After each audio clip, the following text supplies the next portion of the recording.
What's up? VOSTEED. And so,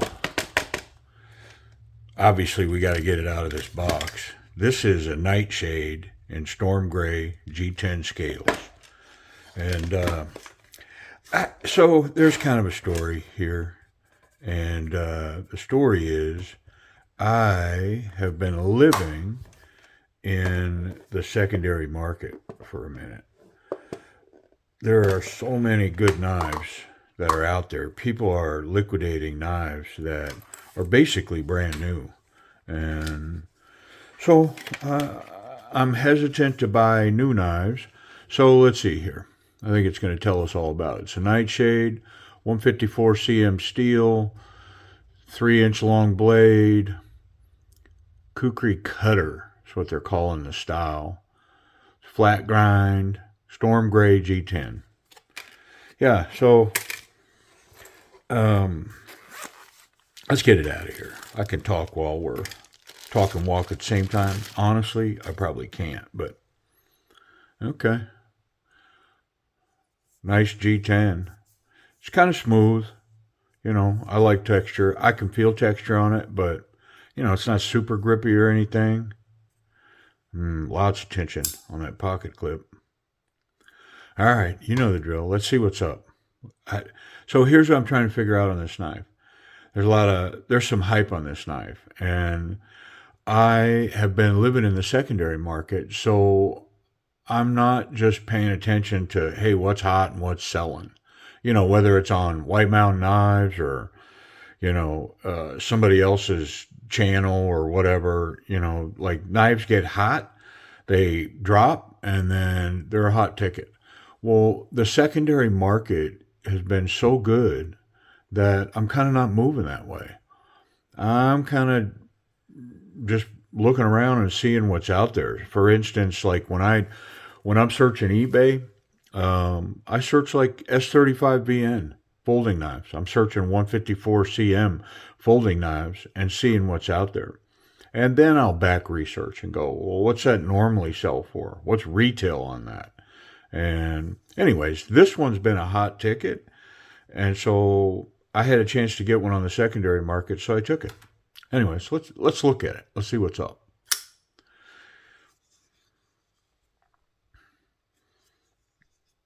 Yeah, so oh wow. Yeah, to be honest, the overall, what did they call that? The Kukri or whatever was enough to kind of make me stay away. I wasn't willing to pay, like, I think these go for $70 or so, and that's discounted. And so, I don't know, 154 cm, G10, but it's got a crown spine. It's got some pretty good jimping. That's some stout stuff there. And then it's got this handle, and I'll be honest, it's got really good drop shut action. It's just on the edge of guillotine, but really good.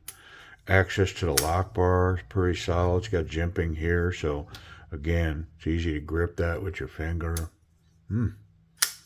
So, initially, what's that say? VOSTEED Nightshade. Okay, and it's got some badging, 154 cm. And then I'm guessing this is a different, newer VOSTEED logo, because it's not the standard one that I'm used to. Yeah, that's the one I'm used to. So, anywho, hey, let's get rid of all this stuff.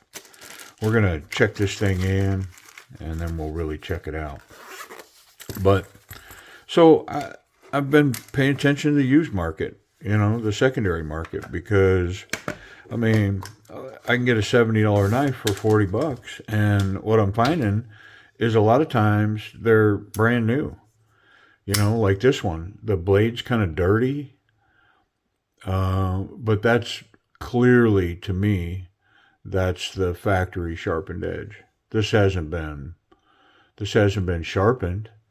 I don't see any Mars on it anywhere. The images that I saw represented the knife in like new condition, and I'm going to say it is. So let's get into it. I can jibber jabber while I'm taking this thing apart, and we'll get it apart. We'll clean it up, and then we'll check it out. How about that? Got two T8 bits going. I need a T6. There we go. Yeah, so that's on there. I am going to switch up and get my nut buster. This is the one I like to use when I've got really tight hardware, because the grip on it for a tiny screw is about as good as I'm going to get, in my opinion. If I got to go harder than I can get with this driver, it's probably in there too hard for me to get out. But now that I got them all loose, I'll use, not that one, this one, because I can spin it. It's got the little ball bearing thing on the end. Makes it easy to stick it in your palm and get them little screws out. That way I don't get impatient. One little turn at a time type thing. I don't think those got to go. Hold on. Well, they're going to have to go, because something's holding me down. It's got to be a screw under there, be my guess.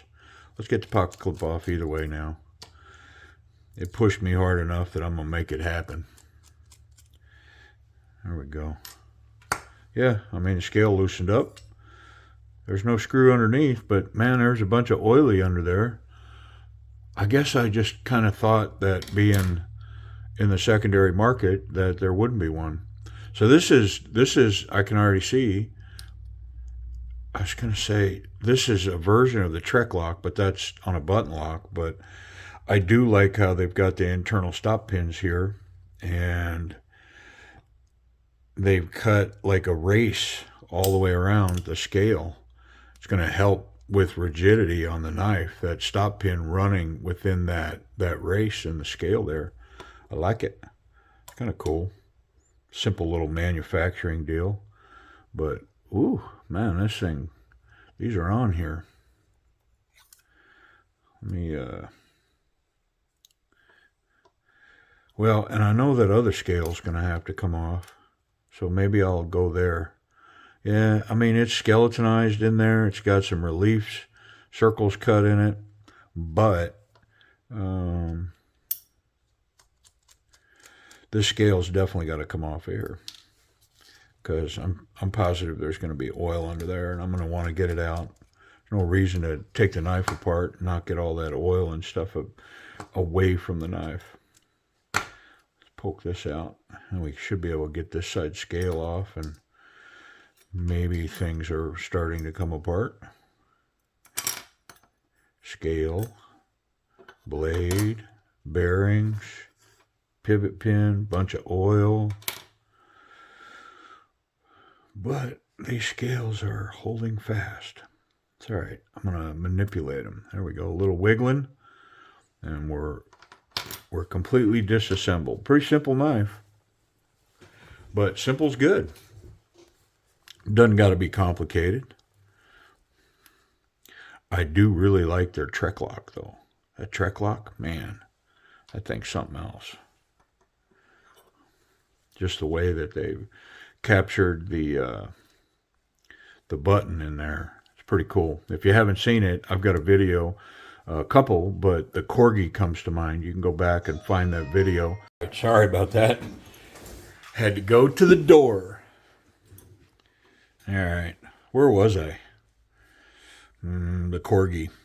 Yeah, you can get a good look at that Corgi and the Trek lock. It's pretty cool. This thing's kind of dirty. I mean, I kind of have maybe some aspirations to improve the action on this knife. I think I'm gonna use a little solvent on this. Not a lot, but just a little. It seems like there's some kind of funk in here. I don't know what it is. Don't want no funk.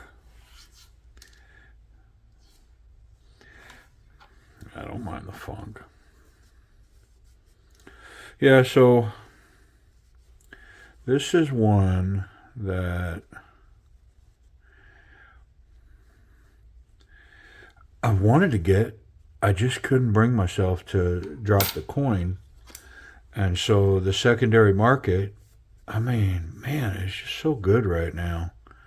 There's just opportunity everywhere for really good knives. And I mean, I have a stack of really good knives that I need to get through. And when I say a stack, I mean, I don't know, 50, 60 knives maybe? I mean a bunch that the deals on the secondary market and the sales by the manufacturers, I mean, they're trying to get all my money. But I'm finding a lot of sales out there that are just too good to pass up. I just got a knife in today at Tuya that I'm really excited about, and can't wait to check it out. All right, we're ready. Let's put this thing back together. But I'm excited for this knife. This knife, I mean, it's gotten a lot of attention, and like I stated, just initially, I get it. I really kind of get it. I have another knife coming, a sin cut, that has a similar handle shape, and it looks kind of the same. And purposefully, I'm going to kind of check it to this one. It's a little less money. Not much, though. I think the materials are slightly different. Where am I lost? Well, this scale gave me trouble, so I think I'm going to put it on. I feel like, there's a spacer missing here. Oh, well, it's not a spacer. Good grief. I mean, was I zoned out or what? It's completely lost. How about the work part of the knife? Let's get that in there. Jeepers. I was gone for a minute. I had to go do something. So I really kind of lost my train of thought. And I did think maybe I should start over. But nah. So I'll edit this in with the first part of the video. Kind of tie him in. But it's got me a little off my rhythm. But I'm pretty sure there's about 9 minutes in that first section of video, so I'm not gonna redo that. I mean, in order to do it right, I'd have to put the knife back together and then take it back apart. Seems a little disingenuous, right? Okay. That's right. I took those screws out on both sides of the scale. So I'm not going to put them in tight. I'm going to get them started on both sides, and then I'll tighten everything up. Just to be sure I get it all lined up good. Boy, these screws don't even my magnets getting weak, or these are material, but I think the magnet in this driver is getting weak, which stinks. Because on almost every knife you use it. I mean, I needed to pick. You see how he's not picking these screws up? I needed to pick them up. It'll pick that little one up. But it makes me wonder if it's not the material of the screw. You know what? Here's how I'll know. Let's try that one. Yeah, that one can't pick it up either. So I think it's a screw. And I think what that tells me is that they're stainless. Yeah. Which I guess that's a good thing, right? Stainless hardware. All right. I dropped that one on the floor. I heard it go. So I'm going to slowly back out, see if I see it. And if I don't, then I'm going to pause the video and get my flashlight and find it. Yeah, I don't see it. All right, let me find it. All right, got it. It wasn't too far. Just had to get down there and look for it. So, yeah, this thing, and it's kind of going crazy. Like, there's a couple of versions of this knife that's upgraded now with S35VN steel, blade steel, and titanium bolsters.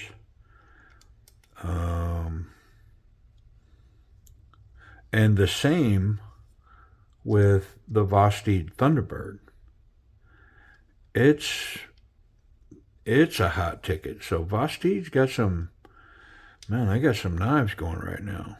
But just like this one, I'm looking for the VOSTEED on the secondary market. I actually had a bid in recently on one on eBay, but somebody wants it way more than I do, and the bidding has taken the price farther than I'm willing to pay for it. So I have patience. I mean, if I can't get it for, a rule of thumb, I'll share that with you. I think I shared it in a comment. Somebody had made a comment on a post, and I think I shared, but I try to be under, when I'm buying used knives, they say, well, like new in a box or whatever. But even those knives, when I'm buying them, I try to be 20% under what the kind of going retail rate is.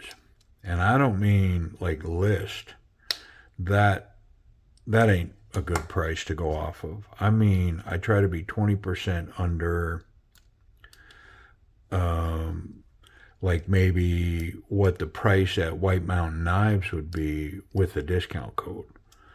I want to be under that. Let's check this action. Oh, I'm going to say it's better, but there's some slop in there. I thought there was.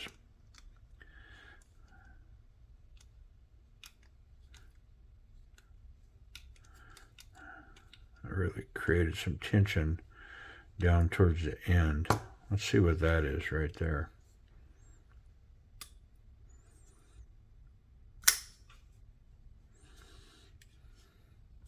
It's pretty good.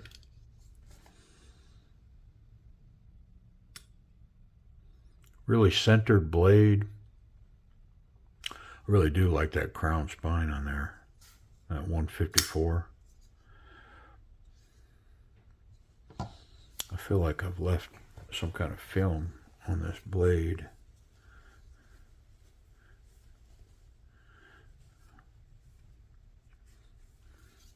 All right, there we go. Together and tuned, running flawlessly. All right, so Nightshade. Yeah, this action. I mean, it's definitely one of those, I've said it a few times recently, that, there's hype surrounding a knife. And usually there's good reason. I mean, especially when you're talking about, social media and the knife world, whether it's Instagram and kind of seeing what's going on there, or YouTube, Facebook, knives will start to trend. And when they do, it's hard not to notice them because people are talking about them. And this is one that's been getting a lot of attention. And, it's been selling out at the VOSTEED site, at White Mountain Knives. And so here's what I'm going to say about it. I'm going to say I get the hype. This is a really cool knife. And And the action, I mean, I've been grading the action lately. I'm going to call that action, it's definitely an A. It's not an A plus, but it's definitely an A. Very snappy. Let me see if I can fail it. The fail will determine whether it's an A or not. Let's see. Slowly apply some pressure and see how this does. Yeah, so that's definitely an A in the action department. It's not a guillotine, but man, it's close. You get it past that detent, and then just lean it. Yeah, I got to give it just the slightest shake to get it going, but it is really nice. Let's go to the grip. So this grip, you know, I've got very confident grip, and then not so confident. Well, this is definitely a confident grip, and it's leaning towards very confident. The flipper tab's got this jimping that goes all the way up and over, and it does an excellent job biting into my fingers there on the side. Forefinger, everything tucks in there. The way that this is thicker here, it's forcing my fingers together. I can feel it.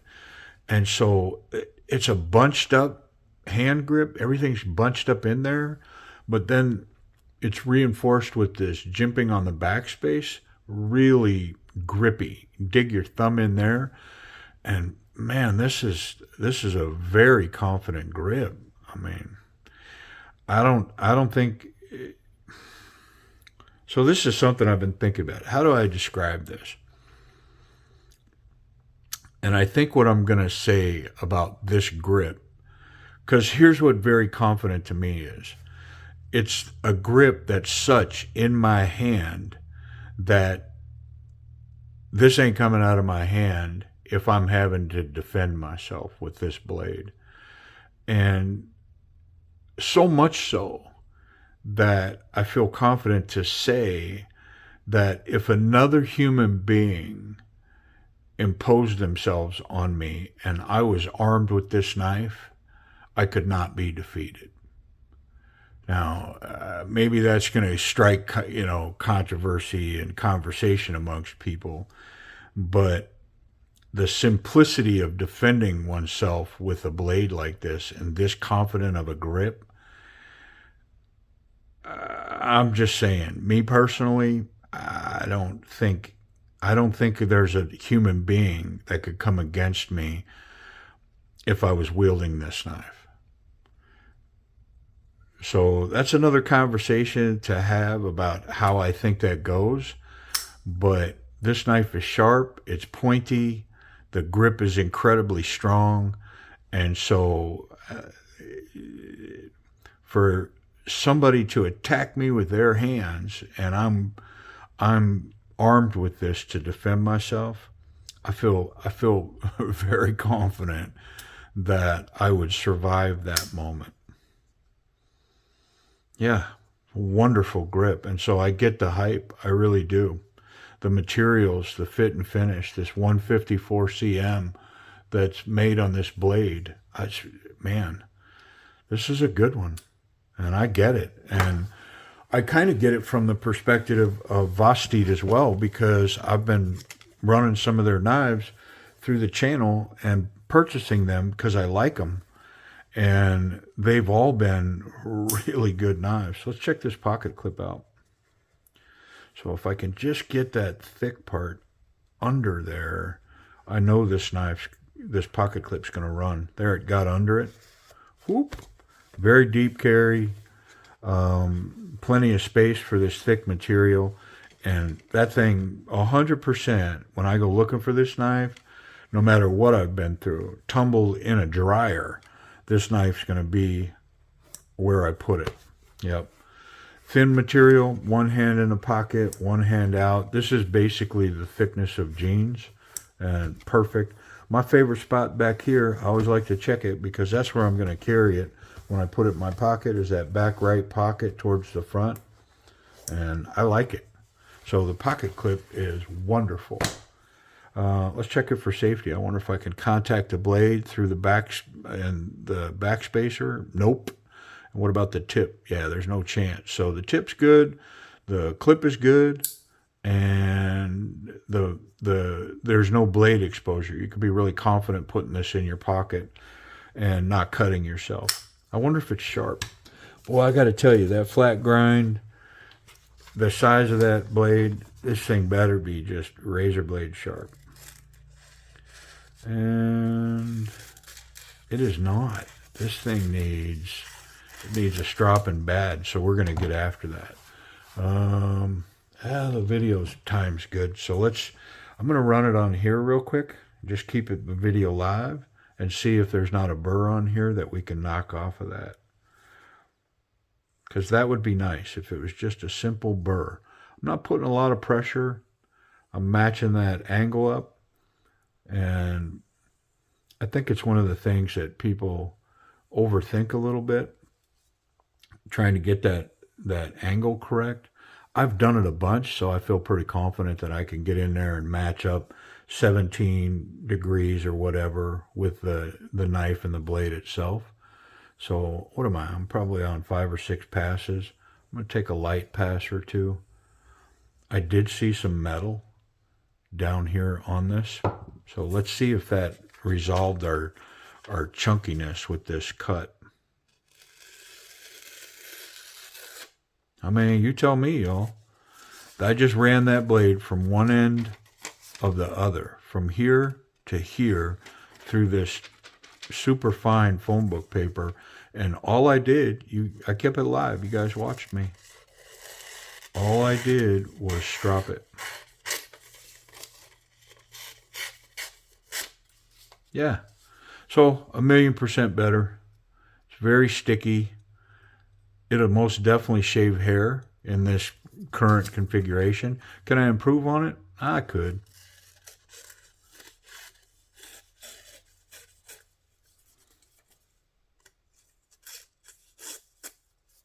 But it's pretty wicked sharp.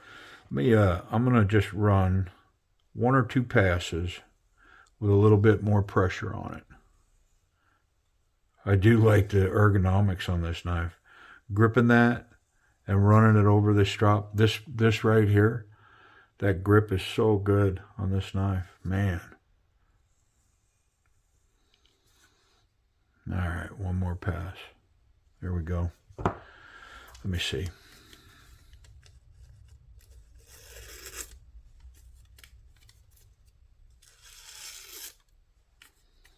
Yeah, I mean, it doesn't need to be reprofiled or resharpened. Just some strop work. And of course, I always have my belt sharpener, and I can strop on it.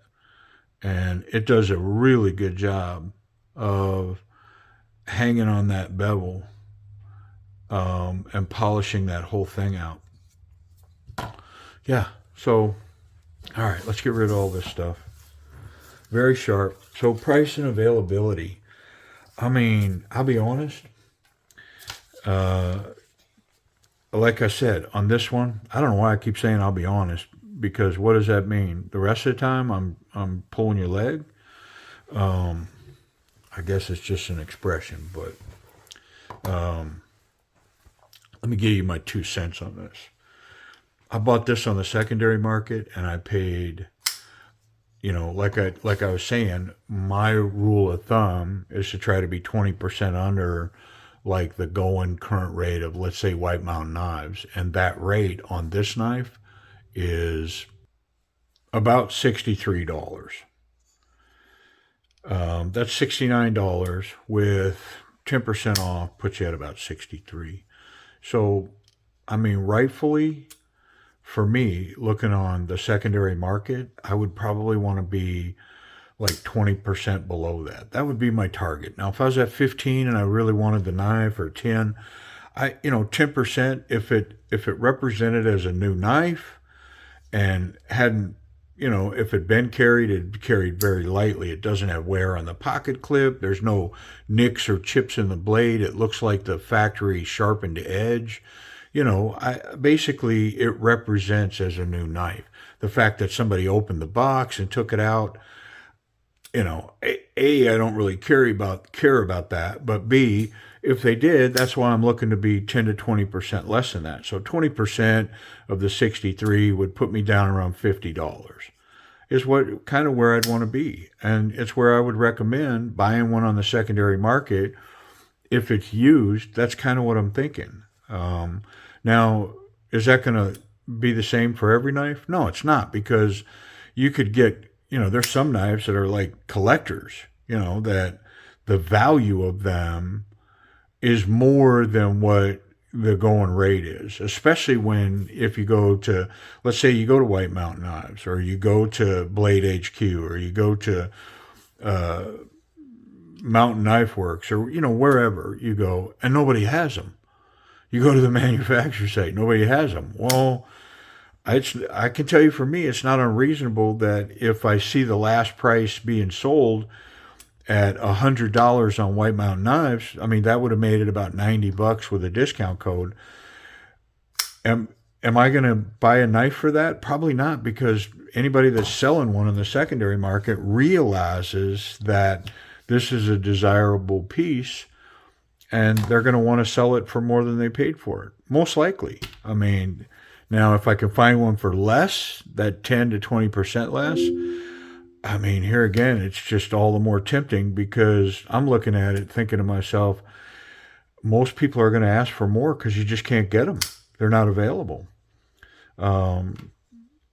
So there's that kind of rule. So I don't know, man. That's my 2 cents about secondary market. I was between $40, $45. There was some other hornswaggling, mule trading that went on with this knife. So it's reasonable to say that, that I was $40 to $45 on it. There was, multiple knives involved. And so when you're discounting, I don't know, which knife did the discounts come out of? If I spread it out evenly, I was probably $40 on this, but let's say 45.